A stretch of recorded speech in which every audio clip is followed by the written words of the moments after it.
മഴയുണ്ടോ? ഇതൊക്കെ രാവിലെ നല്ല ശക്തമായ മഴയാണ്. പാദത്തിൽ നല്ല മഴ കണ്ട് എഴുന്നേൽപ്പാനാണ് പറ്റിയത്. എന്താ തകർത്തടിച്ച് പെയ്യുക. ഇങ്ങനെ പെയ്താൽ എങ്ങനെയായി തീരും? ഭയങ്കര ശക്തമായ മഴ. കാറ്റില്ലാത്തതോട് പിന്നെ കുഴപ്പമില്ല. കാറ്റുണ്ടെങ്കിൽ ആകെ കുറേ പ്രശ്നമാണ്. കാറ്റില്ലാത്തതുകൊണ്ട് പിന്നെ സമാധാനമുണ്ട്. വളരെ ഉയരം കൂടിയ തെങ്ങുകളാണ് വീടിൻ്റെ ചുറ്റും നിൽക്കുന്നത്. ഇവിടേക്ക് ഈ തെങ്ങ് കടപുഴകി വീഴുക എന്ന് പറഞ്ഞൊരു പരിപാടിയുണ്ട്. മറിഞ്ഞു വീഴുക. അങ്ങനെ തെങ്ങ് മറിഞ്ഞു വീണാൽ കെട്ടിടത്തിന് മുകളിലൂടെ വീഴും. അങ്ങനെ കെട്ടിടത്തിന് മുകളിലേക്ക് തെങ്ങ് വീണ് കഴിഞ്ഞാൽ പിന്നെ ആകെപ്പാടെയെല്ലാം നാശം. പിന്നെ ഇടിവെട്ടലും പിന്നീടും ഇല്ലാത്തതുകൊണ്ടൊരു സമാധാനമുണ്ട്. എന്നാലും മഴയല്ലേ, വളരെ ആവശ്യമാണ്. പെയ്യട്ടല്ലേ. ജോലിക്കാരെയൊക്കെ സംബന്ധിച്ച് വളരെ ഭാരമാണെങ്കിലും മഴയ്ക്ക് ഒരു ശാശ്വതമായ പരിഹാരം നൽകുവാൻ ആർക്കും കഴിയില്ല. മഴയൊക്കെ എന്ന് പറയുമ്പോൾ മനുഷ്യർ ഭയങ്കര പേടിയാണ്. കാരണം മഴ നമുക്ക് നല്ലതാണ്. അപ്പോൾ തന്നെ മഴ ചിലടത്ത് മഴയ്ക്കിടെ ദോഷവും ചെയ്യും. മഴയെ മനുഷ്യരുടെ ഇഷ്ടമാണ്. അപ്പോൾ തന്നെ മഴയെ ഭയപ്പെടുകയും ചെയ്യും. മഴ നന്മയും തരും, മഴ തിന്മയും തരും.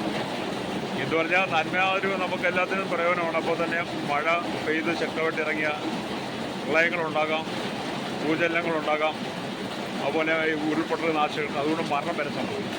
മനുഷ്യന് സമാധാനം വരെ കിട്ടും. എന്തായാലും മഴയെന്ന് പറയുന്നത് എല്ലാം കൊണ്ടും നോക്കുമ്പോൾ നല്ലതാണെങ്കിലും അപ്പോൾ തന്നെ ദുഃഖകരമായ അനുഭവം. എന്നാലും നമുക്ക് മഴയെ തടയാനൊന്നും പറ്റത്തില്ല.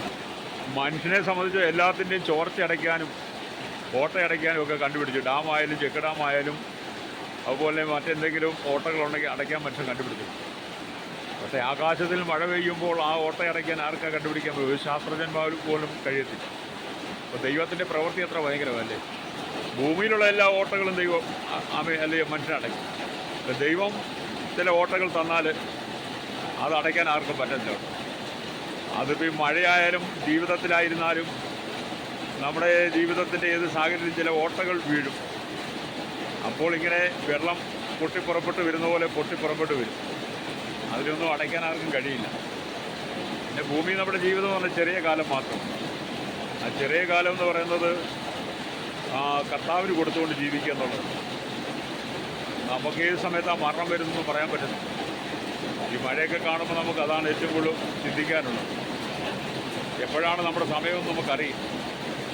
നമ്മുടെ സമയത്ത് നമുക്കറിയായിക്കൊണ്ട് എപ്പോഴും ഒരുക്കത്തോടു കൂടി ഇരുന്നാൽ നമുക്ക് പ്രത്യാശയോടെ നമ്മുടെ വീട്ടിലെത്താം. ഇപ്പോൾ നമ്മൾ ആശ്ചര്യമായ ഭൂമി നമ്മുടെ വീട്ടിലാണെങ്കിലും ദൈവം നമുക്ക് വേണ്ടി ഒരുക്കുന്ന നിത്യമായ ഭവനമുണ്ട്. ആ നിത്യമായ ഭവനത്തിലെത്താൻ നമ്മൾ ഒരുക്കമുള്ളവരായി. എന്തായാലും അടുത്തൊരു വീഡിയോ നമുക്ക് ഒന്നിച്ച് കാണുന്നവരെ എല്ലാവർക്കും ബൈ.